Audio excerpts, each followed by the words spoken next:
আসসালামু আলাইকুম রহমতুল্লাহি ওবারাকাতু।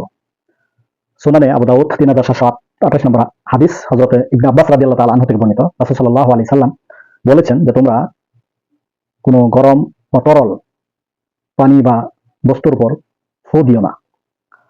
আধুনিক বিজ্ঞানের গবেষণায় দেখা গেছে যে আমরা যে নিঃশ্বাস ছাড়ি সেটা হচ্ছে কার্বন ডাই অক্সাইড।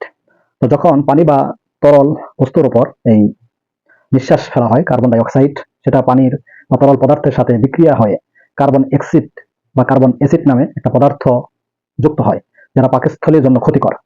আল্লাহ রাসূল সাল্লাল্লাহু আলাইহি সাল্লাম আজ থেকে 1400 বছর আগে এই হাদিস বলে গেছেন যে তোমরা পানির উপর বা তরল কোনো গরম বস্তুর উপর ফু দিও না।